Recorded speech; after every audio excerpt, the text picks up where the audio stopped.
La vie sans religion est une vie sans principe, et une vie sans principe, eh bien, est comme un bateau sans gouvernail. Rassurez-vous, ces propos ne sont pas de moi, mais plutôt du Mahatma Gandhi, qui met ainsi le doigt sur une réalité fondamentale de notre être. Mais comme vous le savez, de la religion à nos us et coutumes, avec le poids des traditions ou l'influence de courants nouveaux, certains faits méritent attention, suscitent interrogations ou appellent des réponses appropriées. Madame, Monsieur, bonsoir et bienvenue sur le plateau de Périscope qui aborde aujourd'hui la question de la place des religions traditionnelles, je dirais plutôt ancestrales, dans notre quotidien, dans nos sociétés en pleine mutation. Et pour en parler, je reçois pour vous Alida Gonta-Da, membre de l'Observatoire national des faits religieux, ONAFAR. Bonsoir, madame. Bonsoir. Sociologue de formation, madame Da est actuellement vice-présidente de la Commission nationale des droits humains, CNDH, et représente l'Église catholique au sein de l'ONAFAR. Bienvenue et merci d'avoir accepté notre invitation. Merci. Mon deuxième invité du jour est Naba Boualga Isaka Sourouema, chef traditionnel du village de Dawelgue. Bonsoir, Naba. Oui, bonsoir, monsieur. Journaliste de son État, Isaka Sourouema, chargé de la cohésion sociale au ministère de l'administration territoriale, de la décentralisation et de la cohésion sociale, est aussi le président de l'association pour la tolérance religieuse et le dialogue interreligieux, ATRDI. Bienvenue et merci d'avoir accepté notre invitation. Merci. Mesdames, Messieurs, à nouveau bonsoir. C'est le 107e numéro de votre émission Périscope que j'ai le plaisir de vous présenter aujourd'hui. Tout d'abord, pour démarrer cette émission, c'est quoi donc l'ONAFAR, juste en deux mots? Okay. Madame Da. Ok, merci. L'observatoire, l'ONAFAR, c'est l'Observatoire national des faits religieux. Et c'est un organe, une structure autonome dans son fonctionnement, mais qui est sous la tutelle du ministère en charge de la liberté religieuse, c'est la tutelle administrative, et sous une tutelle technique également du Conseil supérieur de la communication. Et c'est un organe de veille, de contrôle et de médiation sur tout ce qui porte sur la tolérance religieuse, le dialogue inter- et intra-religieux. Et sa mission vraiment, c'est de s'assurer de l'application de la réglementation sur les pratiques culturelles. Et également, elle a pour mission de sensibiliser et de promouvoir la tolérance religieuse et ainsi que le dialogue inter- et intra-religieux. Et également, elle fait un état de lieu de la situation du respect de cette tolérance-là, si elle a l'occasion qu'elle peut publier. Et également, en plus de cela, en cas de litige, elle intervient pour des médiations. Et maintenant, quand on regarde la structure, elle est composée vraiment de toutes les fêtières religieuses, telles que la conférence épiscopale et la fédération de l'association islamique du Burkina et la fédération des églises et missions évangéliques, oui. plutôt, la FEME. Voilà. Et c'est en plus des fêtières, il y a des représentants de son ministère de tutelle administrative qui est le MATDC, un représentant, et il y a un représentant du Conseil supérieur de la communication. Maintenant, pour ce qui concerne les fêtières, il faut reconnaître que la conférence a 2 membres au sein de l'observatoire et la FEME. Les églises évangéliques sont représentées par 2 membres et la Fédération des associations islamiques sont représentées par 4 membres. Ça, vraiment, c'est l'ancienne monture, puisque bon, de toute façon, évolué. On va évoluer là-dessus Voilà. pour revenir au changement. Mais avant de venir à ces changements-là, là-bas, vous dirigez une association donc, qui s'investit dans la tolérance religieuse. En quoi la création d'un tel observatoire est-il pertinent pour le Burkina? En 2 mots là aussi. D'accord. Très bien. En fait, je ne dirige pas l'association, je préside. Oui, vous présidez je pense qu'il y a une nuance de taille. Bien sûr. Voilà. Alors, en quoi cela est important? Cela est important tout simplement parce que au niveau de l'ONAFAR, il y avait certainement un vide qu'il fallait combler et les autorités ont été bien inspirées. Donc avant de venir à ce vide, l'existence de cet observatoire, en quoi cette existence-là est pertinente pour le Burkina? Mais cette existence est pertinente dans la mesure où nous avons à l'intérieur des confessions religieuses, entre les confessions religieuses, en ville comme en campagne, alors très souvent ou assez souvent, alors des conflits en réalité qui peuvent naître du fait de la pratique, du fait de la conception, du fait de l'organisation, n'est-ce pas, de tout ce qui a trait au culte.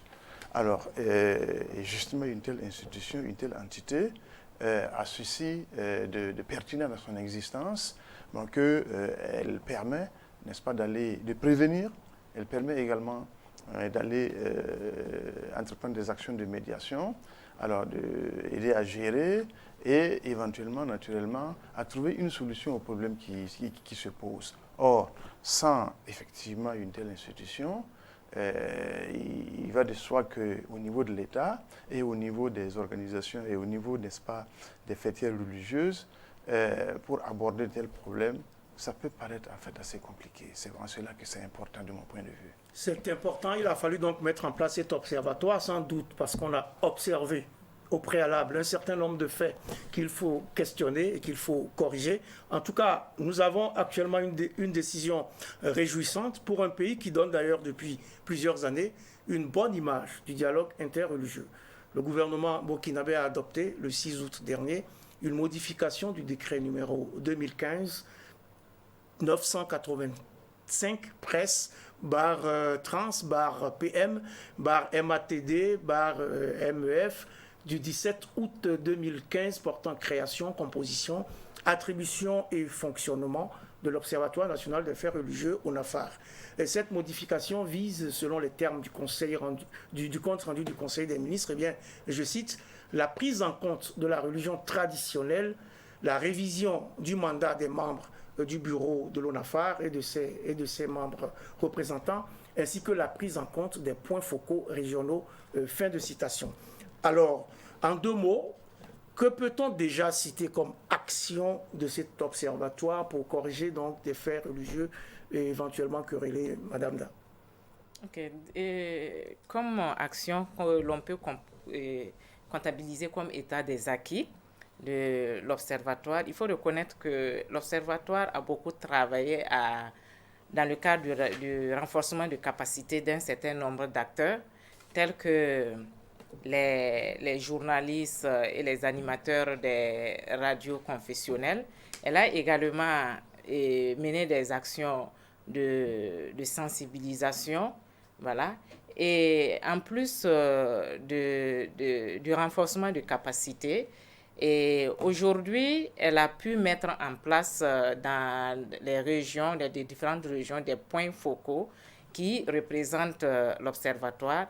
Et il y a eu des litiges entre certaines confessions religieuses où vraiment elle a joué un rôle de médiation et elle a réussi à vraiment concilier les différents protagonistes. Donc aujourd'hui, elle a un numéro vert, voilà, qui est le 80 0012 79.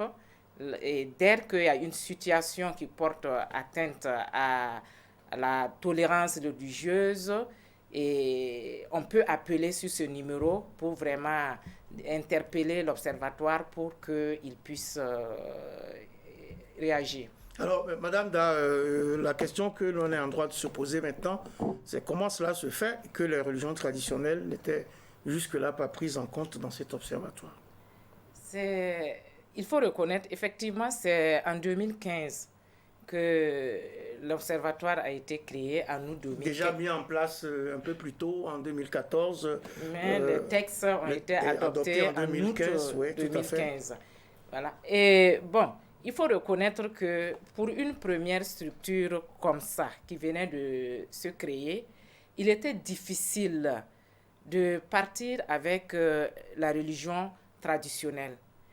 Et quand on regarde même la configuration territoriale de notre pays, et on s'est posé la question, si on doit associer la religion traditionnelle, on fait venir qui? Parce qu'on a plusieurs aires socio-ethniques.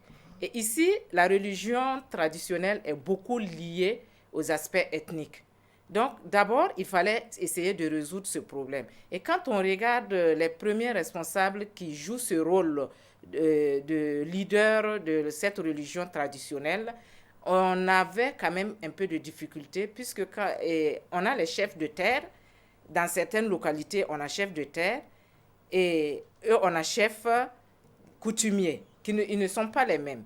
Et ailleurs, la même personne représente les deux structures. Donc, c'était quand même délicat pour un début de partir avec la religion traditionnelle. Donc, et comme on ignorait aussi en ce moment leur organisation interne, ce n'était pas vraiment facile de trouver la manière dont on pouvait les impliquer. Mais avec le temps, on a appris à les connaître et on s'est rendu compte qu'au sein, il y a vraiment une organisation qui peut leur permettre de vraiment être représentés. Donc, voici un peu ce qu'il y a. Et puis, bon, il faut reconnaître que tout ce qui touche la religion traditionnelle, c'est une problématique qui est vraiment difficile et il faut être très prudent quand on veut vraiment travailler avec. Alors vous confirmez, c'est difficile, il faut être très prudent pour évoquer, travailler avec ce qui concerne la religion traditionnelle. Oui, je confirme. A priori, en tout cas, c'est difficile. En tout cas, a priori, il faut faire preuve de prudence. Alors, mais aujourd'hui, on constate qu'au-delà donc de ces difficultés, au-delà de cette nécessité, n'est-ce pas, d'être prudent, alors les religions traditionnelles africaines ont été prises en compte au sein de l'ONAFAR.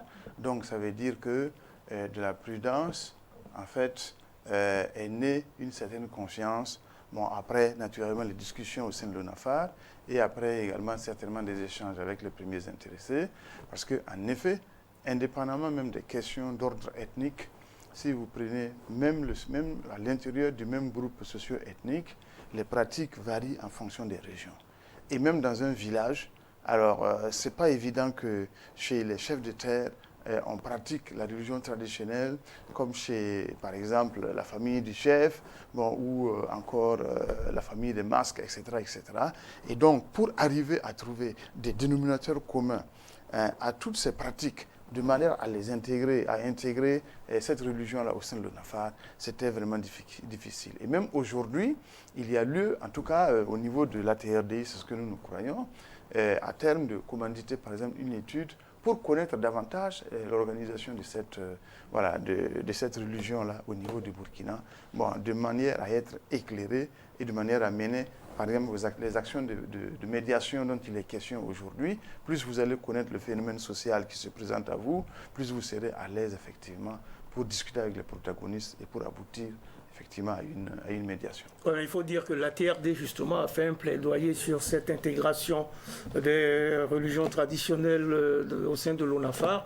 Vous avez, pendant longtemps, plaidé pour que cette intégration soit effective. Sur quoi reposait donc ce plaidoyer? Alors, en effet, nous avons mené le plaidoyer. Et le plaidoyer, en fait, était basé sur un certain nombre de points dont je vous cite juste quelques-uns. Alors, premièrement, quand on regarde un peu l'architecture ou l'arborescence de la religion traditionnelle, bon, il y a naturellement des ressemblances entre les religions traditionnelles et les religions abrahamiques. Et quelques éléments, la croyance en un seul Dieu est bien partagée. La preuve, dans beaucoup de nos langues, en fait, on n'a pas emprunté le concept qui désigne Dieu de la France, enfin, du français ou bien de l'arabe. Ou bien de l'arabe. Ouais, ou de l'arabe. Oui, tout à fait. Alors, donc ça existe déjà. Ensuite, le rapport avec un être unique, la relation avec un être unique auquel on est soumis, ça également, c'est valable pour la religion traditionnelle.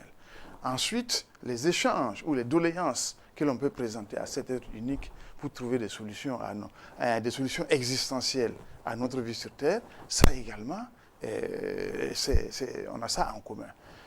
Et enfin, si vous prenez les vertus fondamentales, les valeurs cardinales au sein d'une société, à savoir le bien, à savoir le juste, à savoir l'équité, à savoir le bon, etc., c'est également présent dans les religions traditionnelles africaines.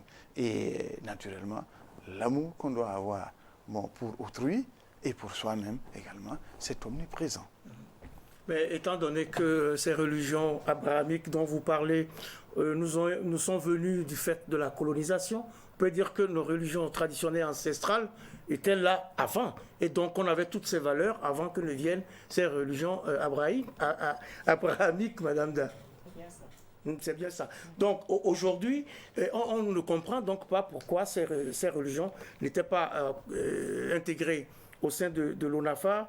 Et mon confrère Joachim Vokouma de Cassetto.net s'est d'ailleurs écrié, eh bien, les millions de nos compatriotes qui continuent de pratiquer la religion de nos ancêtres n'avaient pas été pris en compte lors de la création de l'ONAFAR en janvier 2015. C'est en janvier ou c'est en août 2015 ? Le décret, c'est en août. Le décret était en août et mon confrère constate que finalement, en tout cas, en intégrant désormais les représentants de la religion traditionnelle dans la composition de l'ONAFAR, eh bien, le Conseil des ministres corrige une injustice, mieux, reconsidère la valeur de notre héritage religieux. Fin de citation. C'est une injustice qui vient d'être corrigée, Madame Da ? Oui, je confirme. C'est une injustice. Et parce que même quand on prend nos textes, notre constitution, et toute forme de discrimination est prohibée. Dans notre article 1 de la Constitution et dans l'article 7, il est bel et bien dit que l'État doit tout faire pour garantir cette liberté de religion. Et tant que ça ne porte pas atteinte à l'ordre public, à nos valeurs et à l'intégrité de la personne humaine. Et quand on regarde nos religions traditionnelles, et jusque-là, si on veut bien analyser, non seulement c'est la plus vieille religion, toutes les autres religions sont venues trouver la religion traditionnelle, et mieux encore, s'il y a bien une religion qui prône la tolérance, c'est la religion traditionnelle. Parce que vous allez constater que même quand tu te convertis, tu quittes la religion traditionnelle et que tu deviens chrétien ou musulman, quand tu retournes les voir pour couper et faire des sacrifices, on ne va jamais te rejeter. Tu seras toujours accepté. Et le fait aussi de ne pas calculer avec une partie, une entité très importante, parce que je dis importante quand on regarde même sur le plan des statistiques, ça fait 21,3% de la population qui pratique cette religion. Ce n'est pas à négliger. Quand on ne calcule pas avec eux sur... Vous avez dit, il y a 23,1 ou 7, vous avez dit 3. 21,3% de la population pratique les religions dites traditionnelles. Donc quand on regarde, ce n'est pas peu. Aller vraiment sur... une table d'échange pour pouvoir résoudre un quelconque problème et ne pas associer cette entité-là, c'est vraiment une discrimination et on a créé beaucoup de frustration en les mettant en marge. Et quand on regarde aujourd'hui, toutes nos crises que nous traversons sont nées de ces frustrations et de ces ressentis que nous n'avons pas corrigés. Et je pense qu'on a fait un grand bond en intégrant la religion traditionnelle. On a réparé une injustice, on a été inclusif et vraiment, nous remercions nos premières autorités d'avoir accepté cette révision. Et il faut reconnaître que sans eux, l'Observatoire était vraiment handicapé. Parce que quand on va pour résoudre un litige et on se retrouve face avec des protagonistes où l'autre partie est issue de la religion traditionnelle. D'abord, quand on arrive et qu'on se présente, telle personne se présente, je suis issu de la religion chrétienne, l'autre c'est la religion musulmane, et vous dites, nous venons pour une médiation. On dit, ah bon? Et notre représentant, comment vous pourrez vraiment faire une représentation si parmi vous, il n'y a une médiation, si parmi vous, il n'y a pas ce représentant-là de notre religion? Il n'y a pas celui-là qui peut nous comprendre et qui peut vous aider à nous comprendre pour pouvoir nous réconcilier. Donc, c'était vraiment un handicap sérieux. Et quand on fait le point des différents litiges qu'on a eu à résoudre jusque-là, ou qui se sont posés, la plupart, la religion traditionnelle était impliquée. La religion traditionnelle était impliquée dans la plupart des litiges. Issaka Souema, vous êtes chef traditionnel. Vous sentez cette intégration comme la réparation d'une injustice? Oui, mais une injustice peut-être par ignorance. Parce que, comme on le disait tantôt, si la religion traditionnelle n'a pas été prise en compte dès le départ, bon, c'était essentiellement dû à la prudence qu'il fallait observer. Et la prudence, là, en réalité, sous-tend une relative ignorance de ces réalités-là. Donc, aujourd'hui, naturellement, on peut dire que ça a été réparé, c'est une très bonne chose, bon, que nous saluons à sa juste valeur. Maintenant, au-delà de cela, il y a certainement d'autres actions qu'il va falloir entreprendre. Alors, pour que cette religion soit davantage connue, pour que les pratiquants de cette religion eux-mêmes puissent se connaître, parce que, comme on le disait, le Burkina donc, est caractérisé par une multiplicité de groupes socio-ethniques, par une multiplicité de pratiques sur le plan de la religion traditionnelle. Alors, et en arrivant à percer le mystère, ou en arrivant à doter les gens de connaissances qui reflètent l'ensemble des pratiques au niveau du Burkina, en fait, on aura fait un grand pas en avant. On doit faire un grand pas en avant. Qu'est-ce qu'il faut comprendre donc par cette intégration de la religion traditionnelle dans l'ONAFA? Qu'est-ce qui doit maintenant changer, Madame Da? Ou qu'est-ce qui va changer? C'est beaucoup de choses vont changer. D'abord, même la perception que l'on a de la religion traditionnelle. Parce que là, on leur donne l'occasion de pouvoir nous présenter qui ils sont exactement. Parce que ce n'est pas sûr que de la manière dont on les représentait, c'est vraiment de cette manière-là qu'ils sont. Ça, c'est déjà un pas parce que ça va renforcer la connaissance de ces religions. Et même par rapport aux autres religions, quand je prends par rapport aux musulmans et aux chrétiens, ça va nous permettre de mieux vivre notre foi. Parce que quand on regarde au sein de la foi chrétienne comme de la foi catholique, qu'est-ce qu'on nous demande? D'accepter l'autre sans le rejeter. Et pendant longtemps, par ignorance, on a rejeté. Pendant longtemps, on n'a pas accepté. Maintenant que nous sommes ensemble et que nous allons apprendre à mieux les connaître, on va non seulement leur donner la place qu'il faut, on va leur apporter toute l'attention qu'il faut et du coup, ça nous permet de grandir dans notre foi. Et quand je parle d'acceptation, il y a cette crainte que l'on a de cette religion traditionnelle qui est pourtant une religion ancestrale qui ne s'explique pas. Et j'ai apprécié la première déclaration de l'ATRDI qui a choqué mais vraiment qui venaient interpeller. Parce que si je me souviens bien, et cette déclaration disait que dans nos bureaux, nous avons, quand on rentre, le musulman, quand tu rentres, tu peux voir le chapelet qu'on appelle le tassabia ou son tapis de prière. Et à des heures de prière au sein de son service, il peut aller prier. Il y en a même qui ont constitué des mosquées. Quand tu vois, on regarde également le chrétien dans son bureau, tu trouveras un objet de piété qu'il a déposé sur sa table ou accroché sur le mur. Mais quand les visiteurs rentrent, ça ne leur choque pas. Quand on décide, par exemple, de s'organiser au sein d'un service pour faire le chemin de croix, ça ne choque personne. Mais celui qui va prendre une calebasse, tacheter de sang, ajouter des plumes et déposer au milieu de sa table de travail, je vous assure que c'est fini. Il n'aura plus de visite dans son bureau. Et il sera indexé et rejeté même parfois. Sinon même, on peut même l'interpeller pour lui dire qu'il mène des pratiques occultes au sein du cercle. Et pourtant, on voit immédiatement que cette calebasse est là pour affronter, c'est là pour faire du mal.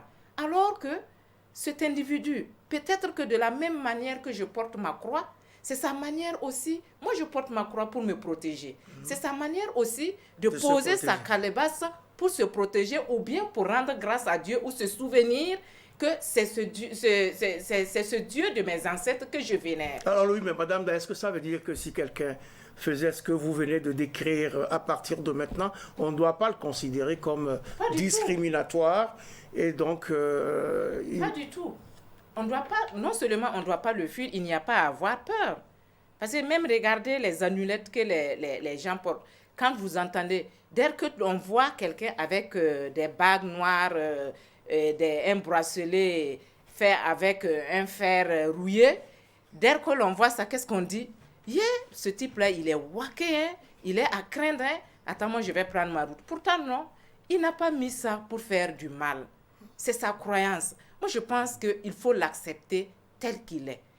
Et je pense, quand on prend l'essence même de la religion chrétienne et même la religion musulmane qui veut convertir, la meilleure manière de convertir, c'est quoi? C'est accepter l'autre, c'est le respecter dans ce qu'il est, c'est lui donner de l'amour. Et je pense que c'est à travers ce comportement que peut-être l'autre peut voir en toi une personne exceptionnelle et décider de changer. Mais ce n'est pas en allant lui dire que ce que tu fais, c'est mauvais, ce que tu fais, ce n'est pas bien, que tu pourras le changer. Pour moi, franchement dit, intégrer cette religion traditionnelle, on a gagné. Et alors, pour nous, et même pour la cohésion sociale. On a gagné. Alors, chef, vous saluez cette décision, mais vous mettez également des garde-fous. Vous demandez que les consignes soient données à leurs représentants au sein de l'Observatoire. Quand je dis vous, je parle évidemment de l'association que vous présidez, pour bannir toutes sortes de stigmatisation, de discrimination, de stéréotypes et de préjugés. Quand vous parlez de stéréotypes et de préjugés, est-ce que c'est un peu ce que décrit tout à l'heure Madame Da? Oui, absolument.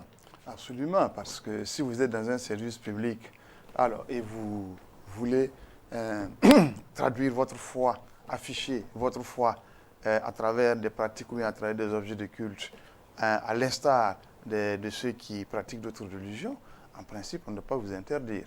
Ou alors, on se dit, eh bien, dans les services publics, il n'est autorisé à personne de pratiquer sa foi, parce que, au nom de la laïcité, qui est un concept aujourd'hui auquel il faut donner un contenu. Pour l'instant, on n'en a pas donné. Il y a eu des formulations d'ordre général dans la Constitution, mais si on regarde au niveau des textes législatifs et les réglementaires, on ne voit pas concrètement ce que ça représente. Tant et si bien que, comme elle, si quelqu'un venait à égorger un poulet dans le coin, je ne sais pas moi, d'un ministère, parce que tout simplement il exprime sa foi, on ne devrait pas en fait avoir à redire, puisque c'est son droit. Alors, et c'est sa foi qu'il exprime, et donc de ce point de vue, c'est une chose tout à fait normale. Donc, je crois que ce qu'elle a dit, c'est tout à fait pertinent. Et il revient à l'État de voir si on accepte certains, bon, il faut qu'on accepte d'autres. Et qu'on accepte alors tout le monde. Il faut l'interdire à tout le monde. Oui, Ouais, mais justement, comment on y arrive? C'est ça le vrai problème. Ce sont des mentalités qui sont formatées depuis le temps. Comment on arrive à bannir ces préjugés, ces stéréotypes, maintenant qu'il y a cet observatoire qui va devenir bientôt complet? Voilà, mais maintenant, je pense que ce n'est pas une donnée comme ça, a priori, et l'ONAFAR fait beaucoup de choses, mais dans ses attributions, il ne lui revient pas de jouer un rôle d'avant-garde pour déformater les esprits afin de les reformater a posteriori. Non, en termes de prévention également, la prévention des conflits. Mais s'il s'agit de faire comprendre, par exemple, ce que c'est que la religion traditionnelle, bon, je pense que ça ne relève pas nécessairement de l'ONAFAR. Les premiers intéressés eux-mêmes, parce qu'on connaît des grands intellectuels dans ce pays qui n'ont pas honte de dire qu'ils sont pratiquants de la religion traditionnelle, alors il va revenir naturellement à cette intelligence-là. Comme le grand danseur de Kankalaba qui danse le Kono, Mélégué Traoré. Bon, par exemple, et même dans notre association, vous savez, il y a voilà, des élites ou des grands intellectuels qui font partie de notre association et qui sont dans le bureau et qui pratiquent cette religion. Donc, il revient effectivement à ces intellectuels-là qui pratiquent ces religions et également à ceux qui sont les chefs religieux et qui sont des intellectuels, en fait, de cette religion-là, de pouvoir faire ce travail.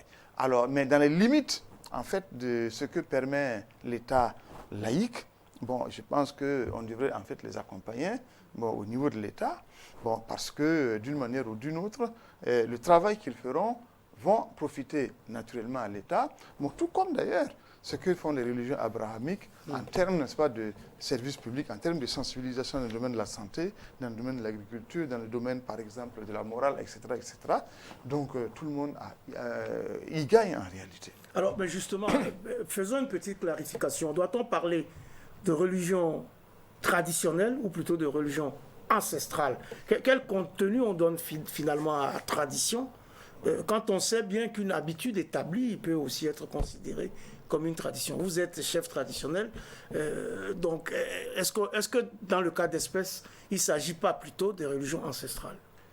Oui, non, je ne pense pas qu'il s'agisse de religion ancestrale, parce que quand vous parlez de religion ancestrale, c'est comme si c'est aux ancêtres que les gens croyaient. Alors, c'est comme si au centre, le rapport avec la divinité est centré sur les ancêtres. Alors que non, les ancêtres sont une étape, comme au Moyen-Âge, je crois, si je me trompe, je crois que Madame Dame me corrigera, mais ce sont les saints qui constituaient l'interface entre Dieu et puis les gens de ce bas monde. Et à un moment donné, on a dit, il vaut mieux s'adresser directement à Dieu qu'à ses saints. Alors, donc, nous, nos ancêtres, en tout cas pour ceux qui pratiquent cette religion, ils représentaient en fait les saints. Parce que ce n'est pas n'importe quel ancêtre en réalité que l'on cite quand il s'agit d'accomplir par exemple le rite ou bien d'accomplir le culte. Alors, donc, c'est la religion traditionnelle. Mais là également, ça peut être équivoque. Mais c'est faute en fait de concepts appropriés, de concepts pertinents que ça s'est employé. Parce que vous savez que dans nos pays, en Afrique subsaharienne, il faut le préciser, et voilà, on n'a pas eu cette conception de la religion, par exemple, conquérante. Bon, la djihad, voilà, des temps coraniques, on ne connaît pas ça ici. Les croisades, on ne connaît pas ça ici. Et donc, le souci, ce n'était pas forcément voilà, d'avoir beaucoup de fidèles. Alors, voilà, et donc pour effectivement pratiquer la religion. Le souci, c'est que c'est d'abord individuel, ensuite liangé, après tout ça, ça peut être clanique, ça peut être villageois, mais l'option, ce n'est pas en fait d'organiser les fidèles, d'avoir le maximum de fidèles, d'opérer le maximum de conversions, alors pour effectivement établir ou avoir des connexions entre les gens de ce bas monde et puis la divinité suprême. Alors, rapidement, comme on a la chance d'avoir un chef traditionnel donc, sur le plateau, est-ce qu'il faut d'ailleurs faire une démarcation entre chef traditionnel et religion traditionnelle? Oui, chef traditionnel et religion traditionnelle, il faut faire la démarcation parce que quand la religion traditionnelle, c'est le fait d'abord des chefs coutumiers qui sont les leaders en fait de la religion traditionnelle. Alors maintenant, donc, je pense que pour illustrer cela, à Morée, on dit Tengswaba, par exemple. Alors, je ne sais pas comment on dit ça en Dagara, mais je crois qu'en Djoula, vous me corrigerez si je me trompe, c'est Dougoutigui. Ouais. Alors, et la traduction, c'est quoi pour ceux chef qui... de terre. Chef de terre. Les chefs de Ça, terre c'est sont des chefs Dougoutigui. coutumiers. Mhm. Les chefs de terre sont des chefs coutumiers. Alors, donc, maintenant, si vous prenez les Naba ou les Diamanatigui à Morée, c'est des chefs traditionnels. Parce que eux, en réalité, ils ne sont pas des chefs religieux. Et dans un village, même si vous pratiquez la religion traditionnelle, vous êtes un chef traditionnel et vous pratiquez la religion traditionnelle, vous n'en êtes pas le chef. C'est le chef religieux, c'est le chef de terre, c'est le Dougoutigui, c'est le Tengswaba, c'est lui qui est votre chef, si c'est dans le domaine de la religion. C'est comme si vous arrivez dans un village, vous avez le catéchiste, vous avez le pasteur, vous avez l'imam et vous avez le chef de terre, le chef coutumier. Allez, et au-delà, à part tout ça, vous avez alors le chef, voilà, le Naba, bon, qui est le Gamanantigi, alors l'équivalent du Gamanantigi.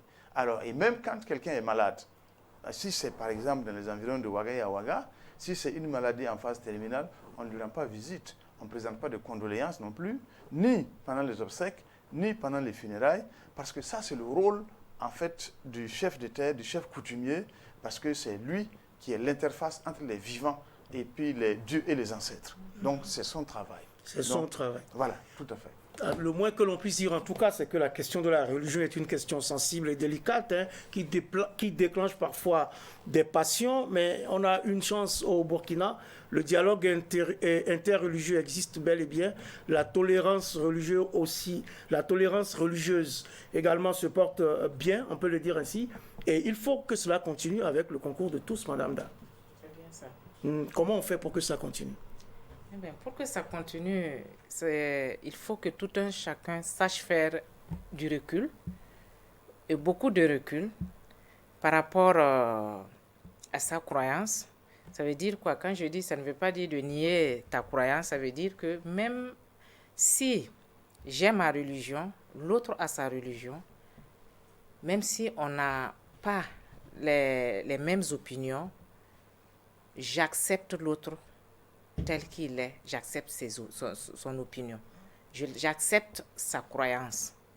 Si on va sur cette base, je pense qu'on pourra garantir cette tolérance religieuse et ce dialogue et intra-religieux, on pourra vraiment le maintenir. C'est l'acceptation. Il faut encore beaucoup de sensibilisation. Il faut beaucoup de sensibilisation. Et je pense qu'avec cette nouvelle donne, la religion traditionnelle qui rejoint l'observatoire, ça va donner un autre visage par rapport à tout ce qu'il y a comme perception autour de la religion. Et pendant longtemps, on se disait qu'il faut qu'on ait, face aux différentes crises que nous sommes en train de traverser, la culture d'État. Et cette culture d'État qui fait défaut nous a amené à beaucoup de scissions. Et je me dis que si les religieux se mettent ensemble, et surtout la religion traditionnelle qui a longtemps garanti nos valeurs culturelles, et quand on parle de culture d'État, il faut repartir sur ces valeurs culturelles. Et c'est la religion traditionnelle qui peut vraiment venir nous conduire à cela. Et nous avons nos religions, c'est vrai, mais cette culture d'État nous manque vraiment.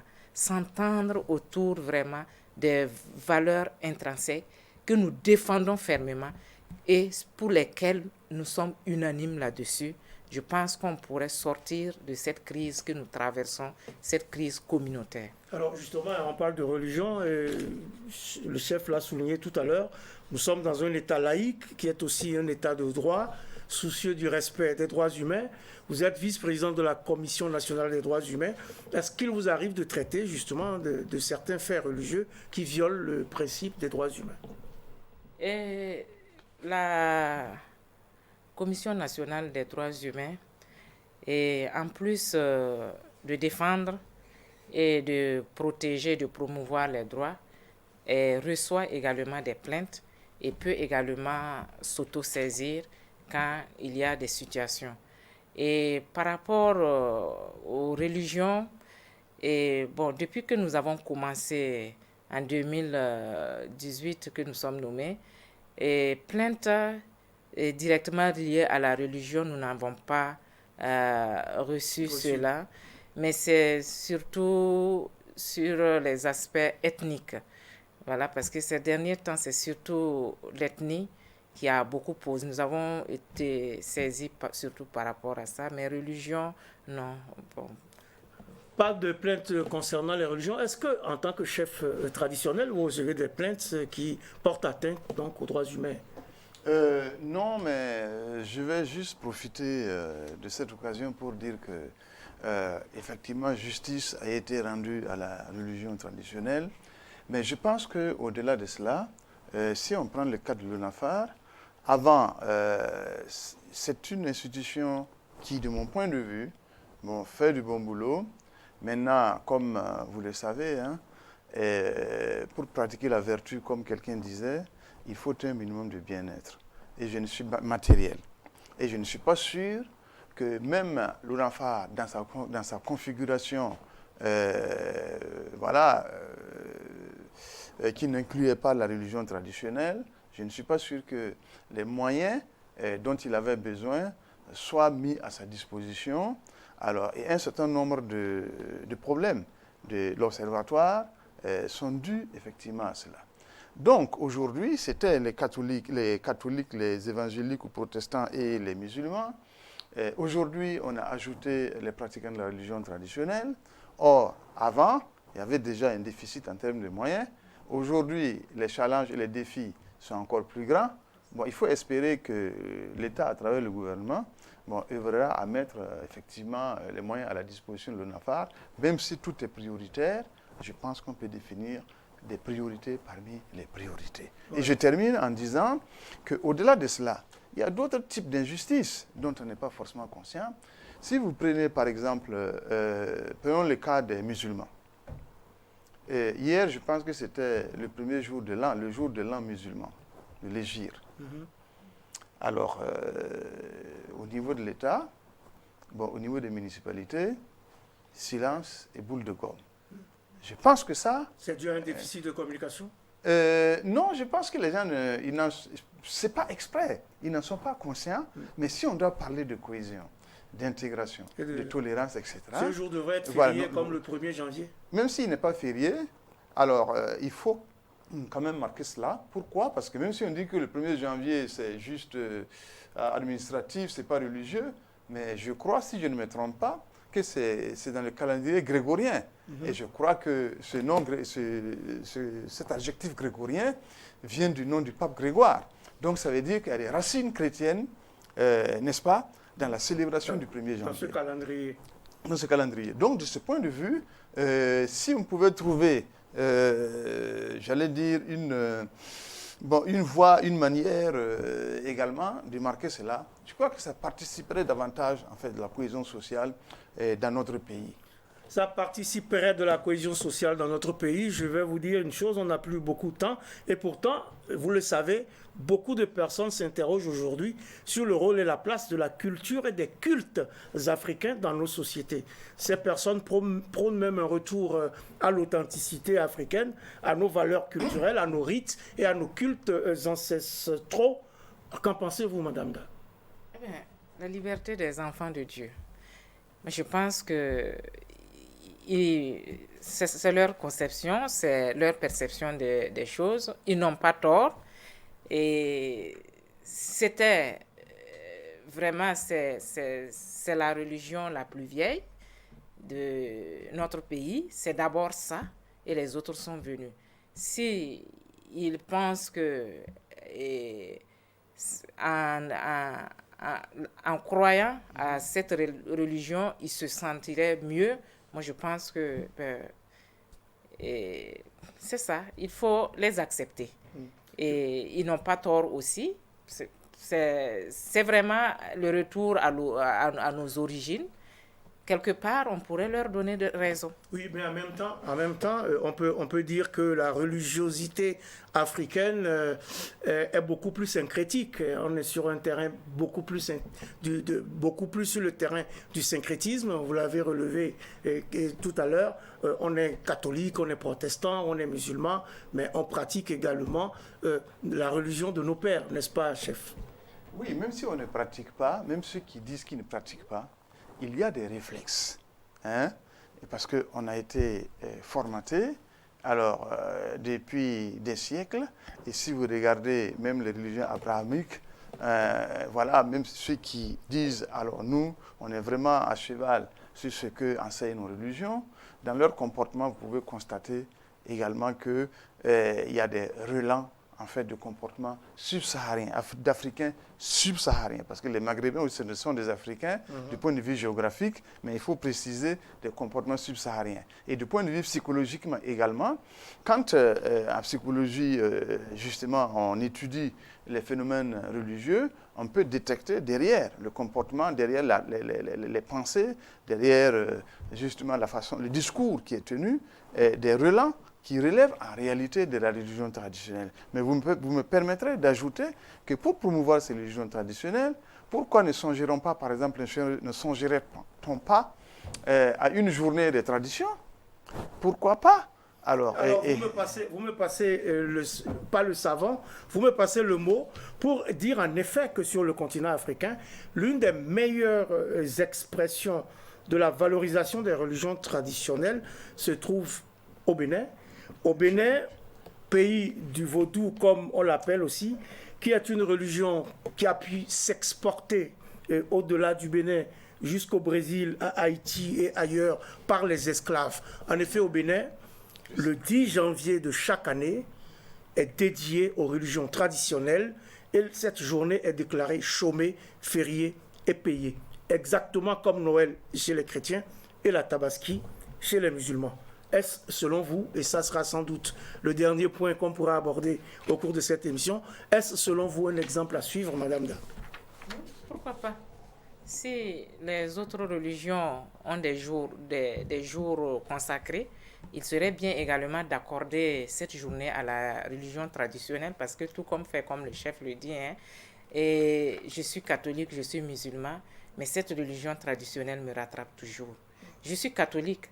Et je vous assure que si je devais aller au mariage civil et catholique sans le mariage traditionnel, même si la dot est prohibée, vous le savez très bien, elle est interdite, mais jusqu'aujourd'hui, on continue à prendre la dot. Et moi, en tant que Dagara, je n'allais jamais accepter rejoindre un homme pour vivre avec lui tant qu'il n'est pas allé donner à mes parents ce qu'ils doivent donner pour que je me sente vraiment épouse et que je m'intègre dans sa famille. Parce que je sais que si cette étape n'est pas respectée, même mon cadavre aura des problèmes à être géré. On est catholique, il y a des moments, on a des cadavres, on ne sait pas comment gérer les cadavres. Ça fait beaucoup de... Par exemple, si je prends au niveau du Dagara, parce qu'une fois qu'on a payé ta dot, ton corps ne repart plus dans ta famille. Et quand tu vas vivre avec un homme sans ça, et que le gars se dit, étant ton époux, et il arrive un jour que tu n'es plus, il pense qu'il a tous les droits sur toi et on vient lui dire non, on est désolé, mais on ne peut pas te laisser notre fille, on va l'amener chez nous. Ça devient un scandale. Et ça, on les voit, c'est des chrétiens qui font cette bagarre-là. Donc, tout qu'on fait, c'est un jeu d'hypocrisie. Il va falloir qu'on accorde à cette religion la place qu'il lui faut. Ouais. On n'a pas dit de se convertir pour être, acceptons-les, réparons cette injustice-là. Réparer cette injustice, alors chef, il faut quand même la cola, il faut, c'est le popossum qu'on appelle ça, il le faut chez les Mossé, c'est ça, chez les Mossé, c'est le popossum, le PPS, ça veut dire qu'il faut quand même réunir les familles et puis faire ce qui relève de la tradition avant de passer à la mairie. Oui, mais je crois que c'est tout à fait pertinent parce que de toute façon, et là aujourd'hui, les gens le font d'une manière ou d'une autre, hein, que l'on soit évangélique, protestant, musulman, catholique, les gens acceptent effectivement de le faire. Maintenant, sur le plan de la religion, je crois qu'il faut aussi être décomplexé. Je pense qu'il n'y a pas de raison de nourrir en fait une peur qui est en fait le réflexe d'un complexe qui nous a été donc communiqué par le colonisateur. Je l'ai dit parce que si vous regardez, par exemple, on sait qu'il y a des chefs religieux qui jettent des sorts sur des gens, des religions abrahamiques. Et quand ils apparaissent en public, vraiment tout le monde les respecte, on s'élève, on salue, etc. Et donc, mais quand c'est Mais ça ne veut pas dire non plus qu'il n'y a pas de chef ou de personne de la religion traditionnelle qui ne jette pas de sorts. Non, j'en arrive. Non, justement parce qu'on a caractérisé la religion traditionnelle à travers le sort, à travers le mal. Or, en réalité, tout type de croyance peut être utilisé à bon et à mauvais escient. Ça dépend de celui qui l'utilise. Donc, c'est la précision, en fait, que je voulais apporter. Mais il ne faut pas faire le procès. Ce n'est pas un procès qu'on fait aux religions abrahamiques. Parce que l'occasion nous est donnée pour parler de la religion traditionnelle. Parce que quand vous parlez de l'inculturation chez les catholiques, c'est l'effort d'intégrer des éléments de culture propres, par exemple, aux cultures subsahariennes. Et ça, c'est une bonne chose. Si vous prenez le cas des évangéliques, il y a ce qu'ils appellent, je crois que c'est l'appropriation, par exemple, c'est également la même chose. Et au sud du Maroc, bien que ce soit un pays musulman, il y a ce qu'ils appellent l'appropriation. L'appropriation, c'est-à-dire où la pénétration, j'allais dire, alors la pénétration, en fait, des cultures pré-islamiques, qu'on a intégrées, mais seulement dans les traits de culture. Et c'est ça qui est, en fait, au centre des choses. Donc, quand même, il y a aussi des signaux qui sont encourageants au niveau des religions abrahamiques. Maintenant, il faut également apporter des éléments nouveaux pour améliorer la connaissance que ces religions ont, en fait, de la religion traditionnelle africaine. Il faut considérer toutes les religions se valent et nos religions traditionnelles sont elles aussi importantes. Il faut pouvoir en tenir compte. Ça sera donc, si je ne m'abuse, le message global que transporte ou que véhicule actuellement l'intégration des religions traditionnelles dans l'ONAFAR. Madame Da? C'est bien ça. Il faut intégrer. Mais il y a encore un travail à faire pour qu'on désigne les représentants de ces religions. Et je pense que ce travail-là, nous remercions beaucoup la TRDI qui nous facilite présentement la tâche. D'abord, à travers leurs déclarations, ils ont pu poser la problématique de l'implication de la religion traditionnelle et ils nous ont donné des orientations pour pouvoir parer à certaines difficultés. Et je les félicite par rapport à l'activité de ce matin où déjà au sein des chefs traditionnels, ils sont en train de s'organiser, non seulement pour mieux comprendre ce décret et pour voir comment ils pourraient vraiment représenter valablement la religion traditionnelle. Et c'est une tâche déjà, il nous sort une grosse épine du pied parce que c'était vraiment une préoccupation de l'Observatoire et quand on a vu la déclaration de l'association, nous avons vraiment applaudi et nous l'avons apprécié à sa juste valeur. Nous sommes conscients que ça ne sera pas facile, mais je sais avec la dynamique que nous voyons qu'ils pourront vraiment bien s'organiser et que cette représentation que l'on craignait par rapport à l'ère socio-ethnique, où on se demandait comment faire pour ne pas aller sans une entité donnée, je pense qu'on pourra trouver la solution par rapport à cela. Et comme il a dit, c'est bien d'avoir des textes qui incluent, qui réparent, entre griffes, une injustice, mais mieux encore, il faut accompagner la structure de moyens. Il faut accompagner la structure de moyens. Rapidement, Issaka Sououema, Naba Boualga, il vous reste encore au niveau, parce que quand je dis il vous reste, je pense à tous les responsables, les représentants de la religion traditionnelle, de faire correctement le job pour qu'il y ait de bons représentants au sein de l'ONAFAR.